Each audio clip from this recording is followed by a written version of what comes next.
Bonjour à tous.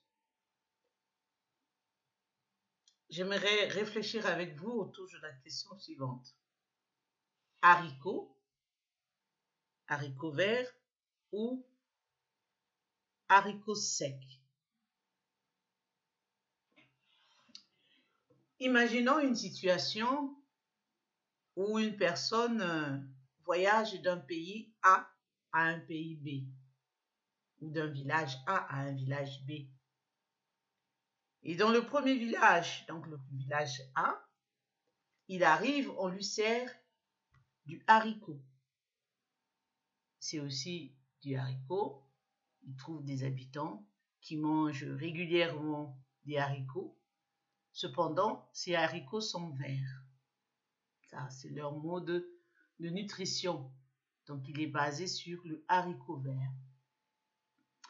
Une fois son séjour terminé, le même individu se rend dans un village B où les habitants consomment également du haricot, mais dans sa forme, sous sa forme sèche. Donc des haricots comme ceci. Le haricot sec, d'aucuns savent un peu, surtout dans les pays africains, on le consomme en sauce, il faut de l'huile, voilà, on le fait bouillir des heures pour le rendre un peu plus doux et on le mélange soit avec tout ce qu'on veut, de la viande, du poisson salé, du poisson fumé, on le mange sous cette forme-là, accompagné d'un autre aliment de base. Cependant, dans le premier pays, dans le premier village où notre ami est passé, le haricot vert est également consommé. Il a également consommé là-bas, mais sous sa forme, disons sous sa forme comme aliment de base. Donc le haricot à côté est servi avec de la viande, du poisson, du poulet, que sais-je encore.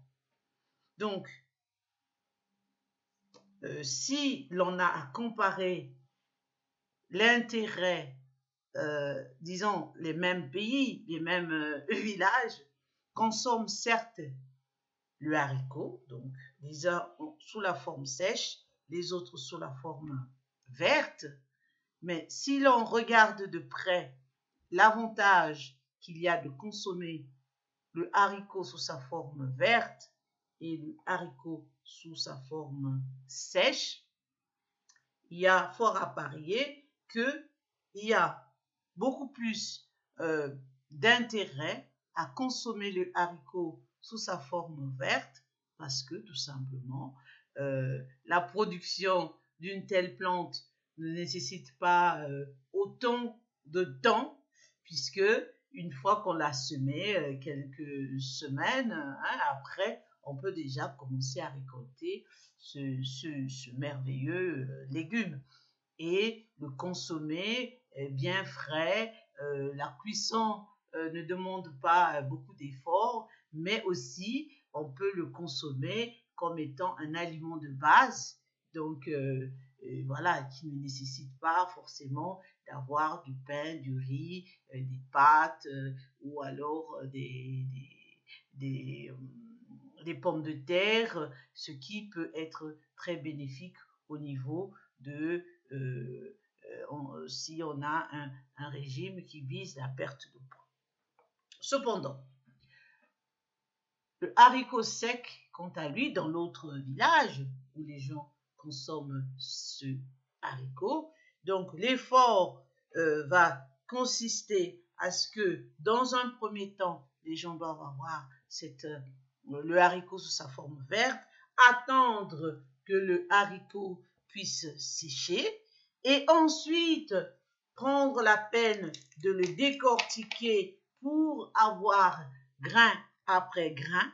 Et une fois on a ce grain, vous voyez tout l'effort que ça va demander, et de récolter le haricot, donc les haricots, d'en avoir une bonne proportion pour ensuite les consommer. Alors ici aussi, vous voyez tout l'effort que cela va demander de bouillir les haricots et ensuite les consommer accompagnés de poissons, de viande. Et ensuite, chercher également un aliment pour pouvoir le manger avec voilà, l'aliment avec lequel il aura déjà été accompagné.